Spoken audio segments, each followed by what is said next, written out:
फिरोजाबाद वैदिक संस्कार जागरण मंच द्वारा शुक्रवार को एक प्रेस कॉन्फ्रेंस का आयोजन किया गया, जिसमें सुधीर शर्मा, पीके शर्मा, संजेश नारायण, सुरेंद्र सिंह चौहान, मनोज दोनेरिया, सतीश गोलश, सोनील यादव व अन्य ने मीडिया कर्मियों को जानकारी देते हुए बताया कि विगत वर्षों की भांति इस वर्ष भी श्री रामचरितमानस प्रश्नोत्तरी प्रतियोगिता का आयोजन किया गया है, जो 2 चरणों में संपन्न होगी।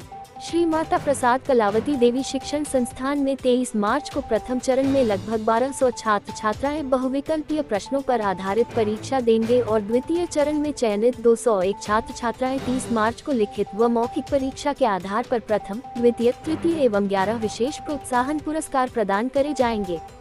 अन्य प्रतियोगियों को भी प्रोत्साहन पुरस्कार दिए जाएंगे। Report Kashmir Singh, journalist, DDM news.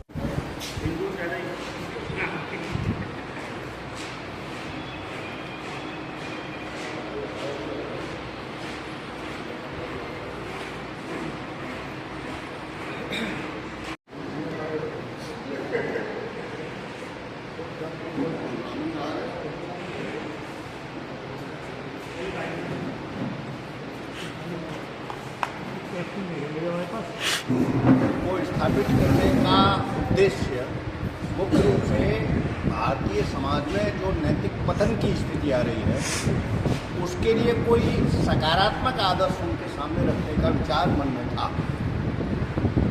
उपदेशों से बहुत ज़्यादा बच्चों को समझ में नहीं आता, क्योंकि हमें जो पहुंचाना है वो बच्चों के पास तक चरित्र के माध्यम से पहुंचना चाहिए, आचरण के माध्यम से पहुंचना चाहिए। आचरण का प्रतिनिधित्व चरित्र करता है व्यक्ति का। इसलिए हमने रामचरितमानस को माध्यम बनाया, क्योंकि वही एक सबसे सरल रास्ता था जो के द्वारा बताए हुए नीति शास्त्र को लोगों के पास तक पहुंचा सके। हमने राम को आदर्श रूप में लिया। रामचरितमानस समूचे समाज, परिवार, व्यक्ति और पूरे विश्व के लिए आदर्श जो आचरण है उसको स्थापित करने वाला काव्य है।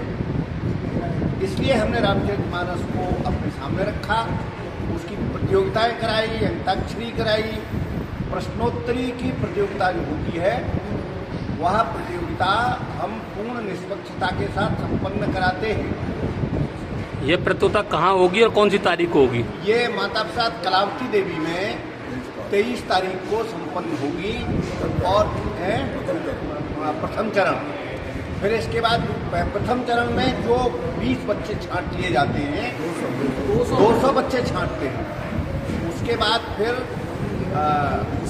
20 छांटते हैं और उन 20 या 30 में से फिर उनकी मौखिक परीक्षा होती है और मौखिक परीक्षा में उन्हें और कठिन प्रश्न पूछे जाते हैं। उसमें से जो सफल होकर सामने आता है उसी को हम पुरस्कृत करते हैं। एक बच्ची ने 3 वर्ष तक नियमित जब प्रथम स्थान प्राप्त किया तो फिर हमने उसको निर्णायक मंडल में सम्मिलित कर लिया, परीक्षक बना लिया और हमने कहा कि अगर यही हमेशा प्राप्त करती रहेगी तो फिर उसे बराबरी का स्थान दे करके उसे परीक्षकों में सम्मिलित कौन से लोग बच्चे इसमें सम्मिलित हो रहे हैं, उत्साहपूर्वक सम्मिलित हो रहे हैं और सम्मिलित होने वाले लगभग प्रत्येक बच्चे को हमारी ओर से कोई न कोई पुरस्कार दिया ही जाता है। एज का कोई प्रतिबंध है? एज का 6 से 12 कक्षा 6 से कक्षा 12 कक्षा का प्रतिबंध। इसमें कोई और भी समुदाय के बच्चे भाग लेते हैं? इसमें किसी और भी समुदाय के बच्चे भाग लेते हैं? अगर जो भी लेना चाहें। नहीं तो विद्यालय से फिर उसमें रजिस्टर आप कराते होंगे और लगा करके? हाँ, केवल 10 रुपये रजिस्ट्रेशन की फीस और भी इसलिए रखी है कि बच्चे उसके कारण फिर आते हैं और हमें संख्या पता लग जाए। अब इस साल 1200 के लगभग बच्चे हो गए। हमने हमारे साथ प्रथम परीक्षा में 400 आए थे, 1200 पर पहुंच गए। 1200 पर जाकर हमें रोकना पड़ा है, क्योंकि उससे आगे की परीक्षा को संपन्न कराना, उससे आगे की बच्चों की परीक्षा को संपन्न कराना हमारी व्यवस्था में भी संभव नहीं हो पाता, तो इसलिए रोकना पड़ा। 1200 तक बच्चे आ रहे हैं और नियमित आ रहे हैं और 35-40 तक मुस्लिम बच्चे आ रहे हैं।